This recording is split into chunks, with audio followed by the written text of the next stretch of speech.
नमस्कार, मी सचिन कुलकर्णी. आपण पाहताय शिवशाही न्यूज. सध्या महाराष्ट्रामध्ये विधानसभा निवडणुकीची रणधुमाळी सुरू आहे आणि आता प्रत्येक मतदारसंघामध्ये उमेदवार आपली भूमिका घेऊन मतदारांसमोर जात आहेत. प्रत्येक उमेदवार आपली भूमिका मतदारांपर्यंत पोहोचवण्याचा वेगवेगळ्या मार्गाने प्रयत्न करत आहे. पंढरपूर मंगळवेढा मतदारसंघ हा एक महाराष्ट्रातला चर्चेतला मतदारसंघ आहे आणि विद्यमान आमदार समाधान आवताडे यांच्या विरोधात आता जसं काँग्रेसचे भगीरथ भालके, त्याचबरोबर राष्ट्रवादी शरदचंद्र पवार गटाचे अनिल सावंत, मनसेचे दिलीप धोत्रे यांच्याबरोबरच अनेक उमेदवार आपलं नशीब तर आजमावत आहेतच, पण विद्यमान जे लोकप्रतिनिधी आहेत त्यांच्यासमोर आव्हान देखील उभं करण्याचा प्रयत्न करत आहेत. आपल्यासोबत एक अपक्ष उमेदवार आहेत बापू मेटकरी, आणि ते देखील या निवडणुकीमध्ये मैदानात उतरलेले आहेत आणि त्यांची नेमकी या निवडणुकीच्या मागची भूमिका काय आहे, त्याचबरोबर मंगळवेढा पंढरपूर मतदारसंघामधील त्यांचं विजन काय आहे हे जाणून घेण्यासाठी आपण आलेलो आहोत. आपल्यासोबत ते चर्चा करणार आहेत, संवाद साधणार आहेत आणि दर्शको ते आपली भूमिका देखील आपल्यासोबत बोलताना मांडणार आहेत. बापूसाहेब, पहिल्यांदा तर नमस्कार आणि शिवशाही न्यूजवर खूप खूप स्वागत तुमचं. धन्यवाद. पंढरपूर मंगळवेढा मतदारसंघ महाराष्ट्रातला एक चर्चेतला मतदारसंघ मानला जातो, कारण गेल्या काही दिवसातल्या ज्या घडामोडी आपण पाहिल्या, अनेक जण इच्छुक होते. प्रत्येक पक्षामध्ये रस्सीखेच सुरू होती उमेदवारी मिळवण्यासाठी, तिकीट मिळवण्यासाठी. अशा परिस्थितीमध्ये जे प्रस्थापित पक्ष आहेत ते चारही पक्ष या निवडणुकीमध्ये आपलं नशीब आजमावत आहेत. त्याचबरोबर तुम्ही अपक्ष म्हणून तुमचं नशीब आजमावत आहे. निवडणुकीला सामोरं जाण्यामागची भूमिका काय आहे? आमदार होणं हे सगळ्यांनाच अपेक्षित असतं, आपण आमदार व्हावं असं सगळ्यांना वाटत असतं, परंतु उमेदवारी देताना किंवा निवडणूक लढवताना एक भूमिका घेऊन आपण लोकांसमोर जात असतो. नेमकी भूमिका काय आहे? सर्वप्रथम शिवशाही न्यूजला मी खूप खूप शुभेच्छा देतो, अभिनंदन करतो, धन्यवाद. प्रथमतः मी पंढरपूर मंगळवेढा विधानसभा मतदारसंघातील माझ्या सर्व सुज्ञ मतदार बंधू भगिनींचं आणि सर्व मतदार बंधू भगिनींना नमस्कार करतो. सदिच्छापूर्वक त्यांचा आदरयुक्त मी त्यांचा सस्नेह आशीर्वाद घेतो. 2024च्या विधानसभेच्या निवडणुकीमध्ये पंढरपूर मंगळवेढा मतदारसंघामध्ये प्रस्थापित पक्ष आणि धनवान धनिकांच्या जी चढाओढ लागलेली आहे, त्यामध्ये माझ्यासारखा एक सर्वसामान्य कुटुंबातला एक उच्च शिक्षित, चळवळीमध्ये काम करणारा, गोरगरिबासाठी लढणारा, गोरगरिबांच्या अनेक अन्यायाविरुद्ध, अत्याचाराविरुद्ध, सामाजिक, शैक्षणिक या लढ्याविरुद्ध आणि चळवळीसाठी लढत असताना आज मी प्रथमतः 2024च्या ह्या विधानसभेच्या निमित्तानं जी लोकशाहीचा जी उत्सव साजरा होतो आहे, त्या पंढरपूर मंगळवेढा मतदारसंघातल्या शिक्षित, सुशिक्षित सर्व सुज्ञ मतदार बंधू भगिनींना मी एक आदरयुक्त विनंती करू इच्छितो. हा लोकशाहीचा उत्सव जिवंत ठेवायचा असेल तर स्वातंत्र्यानंतर महाराष्ट्रामध्ये आणि भारतामध्ये जी लोकशाहीची मूल्य आणि तत्त्व ज्या पद्धतीनं रितसरपणे आणि प्रस्थापित धनदांडग्या धनिकांच्या आणि घराणेशाहीच्या या सत्तारूढ पक्षांच्या ज्या पैशाच्या जोरावरती ज्या निवडणुका चालल्यात, त्याला कुठं तर आपण थांबवण्यासाठी, लोकशाहीची व्याख्या लोकांपर्यंत रुजवण्यासाठी, शाहू फुले आंबेडकरचा विचार रुजवण्यासाठी, ज्या छत्रपती शिवरायांचा विचार असेल, राज्यमाता पुण्यश्लोक अहिल्यादेवींचा आदर्श राजकारभार असेल आणि ज्याच महापुरुषांनी जी विचाराची पायमळी या महाराष्ट्रामध्ये रुजवली, त्या विचाराचं ज्योत तेवत ठेवण्यासाठी धनधनिकांच्या प्रस्थापितांच्या विरोधात माझ्यासारखा एक उच्च शिक्षित ॲडव्होकेट असणारा बापूसाहेब मेटकरी निवडणूक लढवतो आहे. आणि मी या मतदारसंघामध्ये कित्येक वर्षापासून उपेक्षित, वंचित, दुर्लक्षित, अन्याय, अत्याचारित आणि मंगळवेढ्यासारख्या दुष्काळी भागामध्ये आम्ही जन्मलेली सर्वसामान्य घरातली पोरं ह्या विधानसभेमध्ये कायद्याच्या सभागृहामध्ये कधी गेली पाहिजेत? जर ह्या निवडणुकीमध्ये गोरगरिबाच्या पोराने आपलं नशीब आजमावायचं नाही का? जो मास बेस समाज आहे, जो संख्येने बहुबल समाज आहे, त्या संख्येच्या जोरावरती ज्या विश्वरत्न डॉक्टर बाबासाहेब आंबेडकरांनी आज राजकारणाबद्दलची जी व्याख्या केली जाते, आज वाड्या वस्त्यावरती, पाड्यावरती, तांड्यावरती जो आमचा उपेक्षित, वंचित, बहुजन, भटका, विमुक्त समाज आहे किंवा जो अजूनही घरोघरी दारोदारी फिरतोय, अशा समाजाला कधी न्याय मिळणार आहे? आणि ह्या अशा समाजातली मुलं राजसत्तेच्या मुख्य प्रवाहामध्ये कधी येणार आहेत? म्हणून आज मी मनाशी खुणगाठ बांधली की विश्वरत्न डॉक्टर बाबासाहेब आंबेडकरांनी जी ही बोटावरती शाई जी लावण्याची ताकद बाबासाहेबांनी आम्हाला दिली आणि ह्या बोटाच्या जोरावरती आपण कोणाला सत्तेत बसवायचं आणि कुणाला सत्तेतनं खाली उतरवायचं ही ताकद आहे. बरोबर.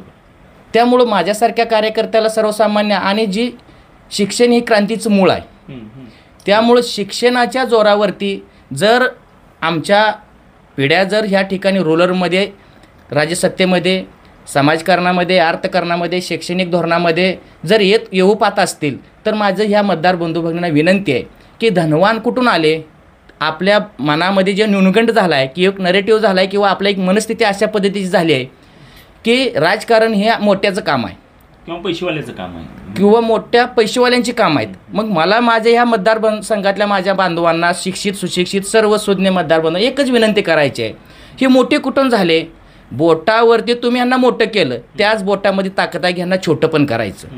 तर माझी एवढीच विनंती आहे, सद विवेक बुद्धी स्मरून विश्वरत्न डॉक्टर बाबासाहेब आंबेडकरांनी जो आपल्याला अधिकार दिला आहे, येणाऱ्या 20 तारखेला हा लोकशाहीचा उत्सव आणि लोकशाही जर जिवंत ठेवायची असेल तर तुम्ही सद विवेक बुद्धी स्मरून की गोरगरिबांच्या मुलाला देखील अन्यायासाठी आणि आपल्या हक्क अधिकारासाठी जो लढायला तयार आहे आणि प्रामाणिकपणाची भूमिका घेऊन जायला तयार आहे, अशाच्या पाठी राहून त्यांना ताकद द्यावी. आणि त्यातला एक मी कार्यकर्ता आहे जे आज 25-30 वर्षे मंगळवेढ्यासारख्या दुष्काळ भागामध्ये विविध पक्षाच्या संघटनेच्या माध्यमातून काम करत असताना अनेक निवडणुका लढवल्या, परंतु ही 24ची निवडणूक ही ऐतिहासिक नवपरिवर्तन क्रांतिकारी निवडणूक ठरणार आहे. कारण ह्या 24च्या निवडणुकीची जी फाउंडेशन होणार आहे किंवा जी ही निवडणूक होणार आहे, येणाऱ्या अनेक 50 वर्षाच्या निवडणुकीची पायाभरणी असणार आहे. पंढरपूर मंगळवेढा हा भाग म्हणलं की कोणतीही चळवळ असू द्या, कोणतंही आंदोलन असू द्या, लोकहिताचे विषय असू द्या, प्रत्येक आंदोलनामध्ये चळवळीमध्ये दिसणारा प्रमुख चेहरा म्हणजे बापू मेटकरी. समाजकारणाचे 2 प्रवाह असतात, एक सक्रिय राजकारण असतं सत्ताकारण आणि दुसरं असतं चळवळ किंवा समाजकारण. समाजकारणात दिसणारे बापू मेटकरी आज सत्ताकारणाच्या स्पर्धेत उतरले आहेत, काय कारण आहे नेमकं? तुम्हाला प्रथमतः मी सांगू इच्छितोय, चळवळ आणि समाजकारण करत असताना प्रथमतः आम्ही 20% राजकारण आणि 80% समाजकारण करत आलो. परंतु ज्या सत्तारूढ रूरल पार्टींच्या विषय आला त्यावेळेस ते लोक आपला कशा पद्धतीने वापर करून घेतात. मी माझ्या आत्ता ज्या वयाच्या रनिंगच्या ह्याच्यामध्ये जी चळवळीमध्ये आणि अनेक राजकीय पक्षामध्ये काम करत असताना बघितलं की यूज अँड थ्रो आणि अंडर एस्टिमेट केलं जातं, तुम्हाला गृहीत धरलं जातं. सर्वसामान्य कार्यकर्ता हा म्हणजे त्यांना वाटतं की हे कुठंतरी निवडणुकीपुरता वापरायचा आणि हे निवडणूक झाली का सोडून द्यायची. त्यांच्या दृष्टीनं कार्यकर्ता म्हणजे सतरंज्या उचल्या. त्यांना वाटतं की ह्यांना आम्ही विकत घेऊ शकतो, ह्यांना वाटतं की आपण ह्यांचा वापर करू शकतो, हे काय करू शकतात, हे गेलं तर दुसरे 10 तयार करू. हे जे एक प्रस्थापित धनवान धनिक आहेत, मग साखर सम्राट असतील, शिक्षण सम्राट असतील, उद्योगपती असतील, ह्यांचा माइंडसेट झालेला आहे आणि तशा पद्धतीनं त्याचं राजकारण चालू आहे. परंतु चळवळीमध्ये काम करत असताना आमच्यासारख्या जी काही चळवळीतली ध्येयवेडी कार्यकर्ते असतात त्यांचं जी संपत्ती असते ही आमचा जनसामान्य मतदार असतोय, जनसामान्य आमचे समाज बांधव असतात, बहुजन समाज बांधव असतो आणि त्यासाठी आम्ही लढत असतो. आणि तुम्ही ज्या प्रकारे म्हटला की 2 प्रकारचे कार्यकर्ते असतात, एक चळवळीमध्ये काम करणारे आणि एक सत्तारूढ पस्तेज. मग आमच्यासारखे चळवळीतले काम करणारे कार्यकर्ते असतात, ह्यांना लोकांचं चांगलं करायसाठी लढायचं असतंय. परंतु जी राजकारणाशी संलग्न असतात त्यांची दुकानदारी चालवायची असते, की त्यांचं संलग्न बिझनेस व्यवहार त्यांचे रिलेटेड एकमेकांच्या डिपेंडेबल अवलंबून असणारा. मग त्यामुळे त्यांना वाटतं की ही सोडून जात नाही तर बापू गेला तर दुसरा घ्यायचा. परंतु जो बापू चळवळीत लोकांमध्ये जे आज पेरणी केले विचाराची, जी शाहू फुले आंबेडकरांचे विचार रुळवलेत, अनेक आंदोलने केली, अनेक मोर्चे केले, अनेक आरक्षणासाठी लढे दिले, अनेक नामांतरांचा विषय असेल त्या ठिकाणी लढे दिले आणि जे अनेक वर्षापासूनचे प्रश्न आहेत, मग त्यासाठी आपण नाही का लढायचं?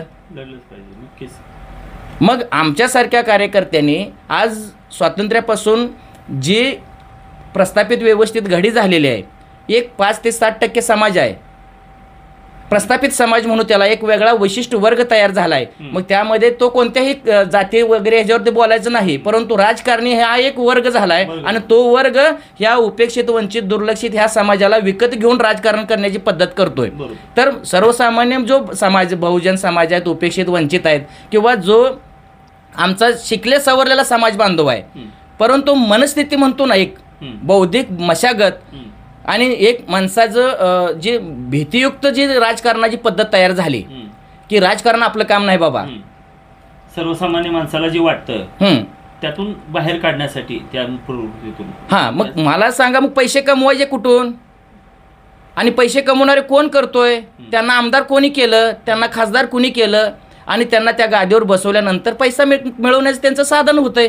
सत्तेतून पैसा आणि पैशातून सत्ता, मग हे समीकरण झालंय.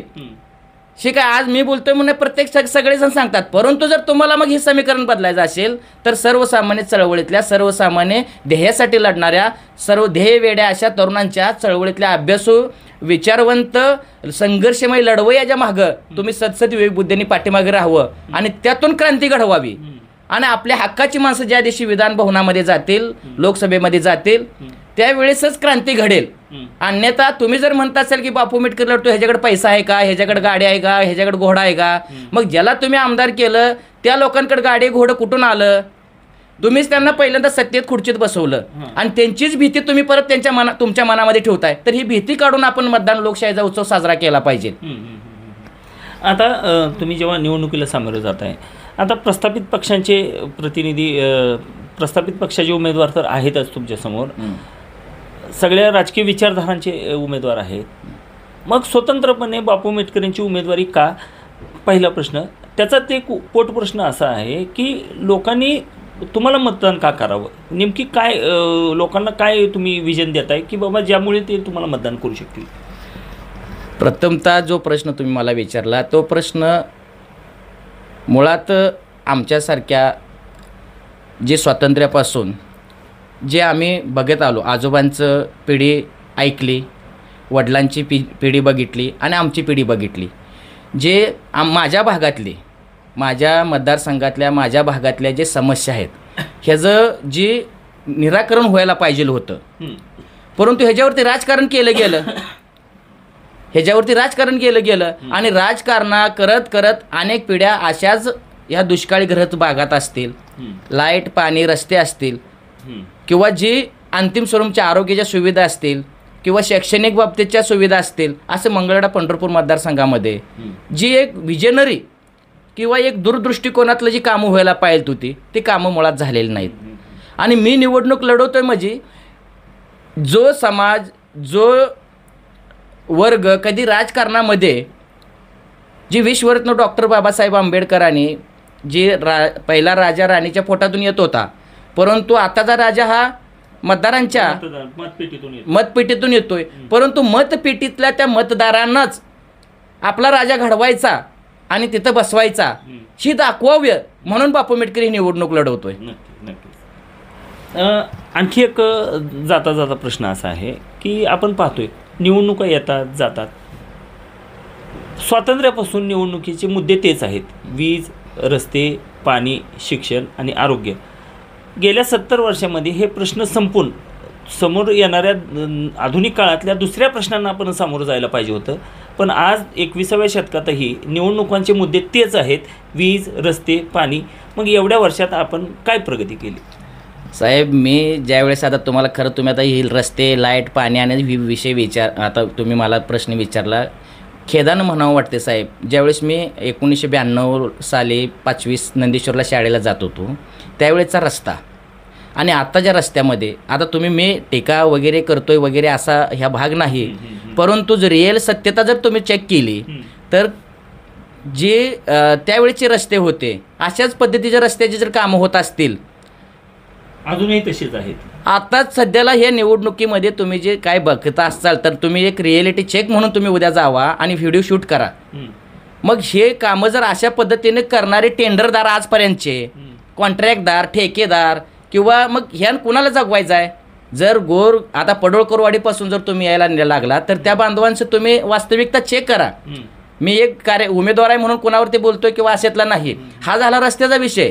रस्त्यावरची दगडे उघडून निकळून पडायला लागलेले आहेत. मग आता जे हायवे सोडून द्या, हायवेचा भाग मग काम तशा पद्धतीचं झालं पाहिजे की जिथं पैसा, जनतेचा पैशाचा वापर अयोग्य पद्धतीने अव्याप होतोय तर त्याचं एक काम ठोस असलं पाहिजे. हा झाला रस्त्याचा विषय. आता सकाळी एका मी समाज बांधवाच्या कार्यकर्त्याच्या घरी तिसऱ्याच्या मातीच्या विधीसाठी जात होतो, मग पाणंद रस्ते आहेत, मग त्या ठिकाणी त्या बांधवांचं जर रिॲलिटी जर केली तर आता सध्याला देखील तिथं जाता येत नाही. मग ही योजना ह्या गोरगरिबापर्यंत पोहोचतात का? मग ह्या योजना नुसत्या कागदावरती आहेत का? पाण्याचा प्रश्न बांधव स्पेशली माझ्या आजोबापासून आम्ही ऐकत आलो की पाणी 24 गावचं 40 गावचं पाणी. मग आज तागायत जर हॅट्रिक आमदारी केल्या, 4 वेळा टर्म भोगल्या, आता ह्यांच्या आम्ही बघतोय असं मग ती दुर्बिणी आल्या, ते आता ती टेका करतात, पांढरी भुकी टाकली वगैरे, लोकांचं टेंडर दाखवलं, मुख्यमंत्र्यांची लेटर दाखवली मागल्या महाविकास आघाडीच्या काळामध्ये. आता पण त्यांची उद्घाटन ह्याच्यावरती राजकारण नाही करायचं, परंतु रिॲलिटी कधी होणार आहे? ज्या भागामध्ये मग टेंबू मैशासारखी योजना, कडेगाव पुशेगाव सारख्या भागामध्ये कृष्णा तिथं त्या भागामध्ये पाणी जाऊ शकते आणि मंगळवेढा एकमेव असं भाग आहे की तिथं पाणी येऊ शकत नाही. मग ही राजकारण्यांची जी मंगळवेढा तालुक्याबद्दलची जी बघण्याची जी दृष्टी आहे किंवा जो अन्याय होतोय ही कधी पूर्ण होणार आहे? तर आम्ही पाण्यासाठी उजनी धरण धरणातलं 5 TMC पाणी ज्यावेळेस बारामती इंदापूरला पळवलं त्यावेळेस माझ्यासारख्या अजून माझ्या सर्वळेचं त्या उजनी धरण पाणी संघर्ष समितीचा मी उपाध्यक्ष आहे. आम्ही आंदोलनं केली, हे केली, 5 TMC ज्या रद्द केला, ज्या आज उमेदवार निवडणुका लढवत्या त्या त्यांनी एक आंदोलन केलेलं दाखवून द्या, मग ते कुठल्याही पक्षाचे असू द्या. आज मंगळवेढा तालुक्यामध्ये कोरडवाचा मुद्दा होता, ऊसतोड कामगारांच्या मुद्द्यासाठी आम्ही आंदोलनं केली, पाण्यासाठी आम्ही लढतोय, विविध आमच्या आरक्षणाच्या बांधवांच्या विषयी लढतोय, अनेक आमचे महापुरुषांचे स्मारक आहेत जे आज देखील दुर्लक्षित आहेत. मग हे कधी होणार आहेत? मग येणाऱ्या पिढींचं, येणाऱ्या भविष्यातल्या जे ह्या लोकांचे विचार वारस आहेत किंवा हे पाण्याच्या रस्त्याच्या लाईटच्या समस्या आहेत किंवा जे वाड्या वस्तीपर्यंत जाणारे रस्ते आहेत हे जर होत नसतील, कागदावरच होत असतील, तर ह्यासाठी लोकप्रतिनिधी कसा असावा हे देखील जनतेने ठरवावं. आपल्या भावना तिथं जर तुम्ही आज निवडणुकीपुरते जर जे आज तुम्ही बघता इव्हेंट चालू आहेत, जे 5 वर्षात कधीच उमेदवार इकडे आले नाहीत, त्यांनी पैठणीचा खेळ घ्यायला लागलेत, कोण कुस्त्याचे फड घ्यायला लागलेत, कोणी रक्षाबंधन उत्सव करावा लागले, कोणी जेवणावळी द्यावं लागले. आणि आमचा हा बांधव की ह्यांना जे आपल्या हक्क अधिकारांचं किंवा राजकारण न करता जर ह्या उमेदवारांच्या बाबत जर एवढा जर आटापिटा करत असतील, अरे बाबांनो आपण थोडासा विचार करा, अंतर्मनाला अंतर्मन चिंतन करा की ही निवडणूक कशासाठी आहे, कुणासाठी आहे, का म्हणून आहे आणि त्यात आपल्याला कुणाला मत द्यायला पाहिजे. 10-15 दिवसमध्ये आपण जर एखाद्याचं समर्थन करत असेल, कुणा समर्थक असाल, परंतु ते समर्थन किंवा समर्थक असताना तुम्ही खरोखर रिॲलिटी इथं वास्तवमध्ये आपले काम निपटारा झालाय का नेत्यांसाठी म्हणून आपण काय पण घोषणाबाजी करायची आणि आम्ही करून दाखवणार म्हणून जर वेळ मारून न्यायचं असेल, आमदार कोण होईल काय होईल हा भाग वेगळा आहे, परंतु वास्तविक ह्या लोकांचं सर्वांचं कल्याण झालं पाहिजे आणि ह्या कल्याण करण्यासाठी तिथं आपण प्रकटपणे काम करून आपल्या अनेक आमदार आहेत असे अपक्ष की त्यांनी आपल्या हिमतीवरती तिथलं काम करून घेतात. मग जर कुठल्या प्रस्थापित पक्षाची जर तुम्ही तिकीट मिळवत असाल, मग त्याच्या मागे त्याचा हात आहे, त्याच्या मागे ह्याचा हात आहे, ही लय त्याच्या जवळचा आहे, मग आपल्या मंगळवेढा पंढरपूरवर अन्याय का झाला? आजपर्यंत जे माझ्या अगोदरच्या ज्या पिढ्या गेल्या त्यावेळेस पण ते कुठल्या तरी ह्या पक्षातच होते, मग त्यांचा वरदास्त त्यांना होताच. मग का पंढरपूरमधले आमच्या मंगळवेढा तालुक्यात पाण्याचे प्रश्न सुटले नाहीत? एखादी मोठी MIDC त्यावेळेस का आली नाही? जर आमची जी आज ऊसतोड आज गबाळ भरायला लागलेत ऊसतोडीला, आज निवडणुकी असो दिवाळी लोकांच्या ह्याच्यामध्ये ऊसतोडीच्या गबाळावरून ट्रॅक्टर टॉल्या निघालेत, मग ही वेळ का आली असते आपल्यावरती? तर माझी एवढीच बांधवांना विनंती आहे की येणाऱ्या या 20 तारखेला लोकशाहीचा उत्सव तुम्ही धनवान किंवा प्रस्थापित विरुद्ध विस्थापित, धनिकांच्या विरुद्ध धनशक्ती विरुद्ध जनशक्ती, एक प्रस्थापित धनवान त्याच्याविरुद्ध एक गरिबाचा पोरगा म्हणून ही निवडणूक बघा. आणि या 20 तारखेला माझं अपक्ष उमेदवार आहे, 19 नंबरचा माझा अनुक्रमांक आहे आणि शिट्टी माझं चिन्ह आहे. चिठ्ठी समोरचं बटन दाबून तुम्ही एक सर्वसामान्य शेतकऱ्याचा पोरगा, चळवळीतला एक उच्च शिक्षित असणारा, लोकांसाठी गोरगरिबांसाठी लढणारा बापू मेटकरी यांना जर तुम्ही भरघोस मताने विजयी केलं तर ह्या भागाशीच माझी नाळ जी जोडली मातीशी, ह्या मातीशी इमान राखून मी प्रामाणिकपणे काम करणार आहे. तुम्ही मला आशीर्वाद दिले तरी पण मी काम करणार आहे.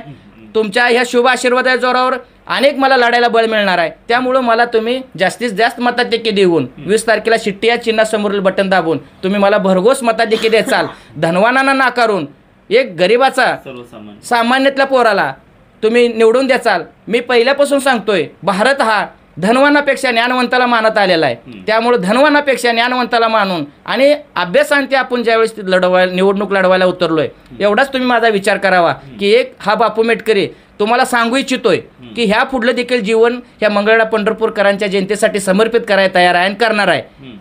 आज उर्वरित आयुष्य आतापर्यंत मी अनेक तडजोड्या राजकारणामध्ये बघताय तुम्ही, लोक म्हणतात की बापू मेटकरी असं करेल तसं करेल, परंतु मी तुम्हाला ठामपणे सांगू इच्छितोय की मागल्या जर तुम्ही पार्श्वभूमी काढली, जिल्हा परिषद पंचायत समिती दामाजी कारखान्याची निवडणूक असेल सहकार क्षेत्रामध्ये 2014ला महाराष्ट्रामध्ये महायुती झाली, परंतु मंगळवेढ्याच्या या मातीमध्ये राष्ट्रीय समाज पक्षामध्ये मी ज्यावेळेस काम करत होतो त्यावेळेस मंगळवेढा तालुक्यामध्ये भारतीय जनता पार्टी, शिवसेना, रिपाई आणि रासप हे जी महायुती मंगळवेढा तालुक्यामध्ये आपण प्रथमता केली. बांधवांनो, लढण्यासाठीच आपला ध्येय आहे आणि लढल्यानंतरच आपल्याला मिळतंय. एका पराभवाहून कोण संपत नाही आणि एका विजयान कोण सिकंदर होत नाही. त्यामुळे तुम्ही माझ्या पाठीशी आहात, जनता माझ्या पाठीशी आहे. त्यामुळे बापू मेटकरी लढायला तयार आहे. 20 तारखेला निश्चितपणे तुम्ही मतदान करून 23चा निकाल एक ऐतिहासिक नवपरिवर्तन क्रांतीसाठी असेल, एवढीच मी तुम्हा सर्वांकडून आशा बाळगतो, तुमचा आशीर्वाद मागतो. शेवटी मतदार जे आहेत आपल्या पंढरपूर मंगळवेढा मतदारसंघाचे, त्यांना काय आवाहन कराल तुम्ही? मी माझ्या मतदारसंघातल्या सर्व मतदार बघून एवढंच आवाहन करेल. मी ॲडव्होकेट बापूदादा मेटकरी, माझा अनुक्रमांक आहे 19 आणि माझं चिन्ह आहे शिट्टी. शिट्टी या चिन्हासमोरील बटन दाबून तुम्ही मला भरघोस मताचा मतरूपी आशीर्वाद द्याल आणि देऊन मला विजय करचाल, एवढंच मी तुम्हाला नम्र, आदरयुक्त, आज्ञाधारकपणे आवाहन करतो. तर हे होते पंढरपूर मंगळवेढा मतदारसंघातील अपक्ष उमेदवार ॲडव्होकेट बापू मेटकरी, आणि त्यांनी एकंदरीत जी प्रस्थापित राजव्यवस्था आहे त्याला आव्हान देण्यासाठी आपली उमेदवारी दिलेली आहे. आणि डॉक्टर बाबासाहेब आंबेडकरांनी जे संविधान सर्वसामान्यांच्या हितासाठी दिलेलं आहे, लोकांसाठी चालवली जाणारी ही लोकशाही अधिक बळकट करण्यासाठी उच्च शिक्षित आणि सर्वसामान्य घरातील उमेदवार निवडून द्यावा असं आवाहन देखील मतदारांना केलेलं आहे. आणि मतदार नक्कीच यावेळी परिवर्तन घडवतील असा विश्वास देखील त्यांनी आपल्याशी बोलताना व्यक्त केलेला आहे. Video journalist Siddharth Sachin Kulkarni, Shivshahi news. ताज्या घडामोडी जाणून घेण्यासाठी शिवशाही न्यूज यूट्यूब चॅनलला सबस्क्राईब करा. आपण हा व्हिडिओ फेसबुकवर पाहत असाल तर फेसबुक पेज फॉलो करा आणि शिवशाही न्यूज.com या आपल्या वेबसाईटलाही भेट द्या.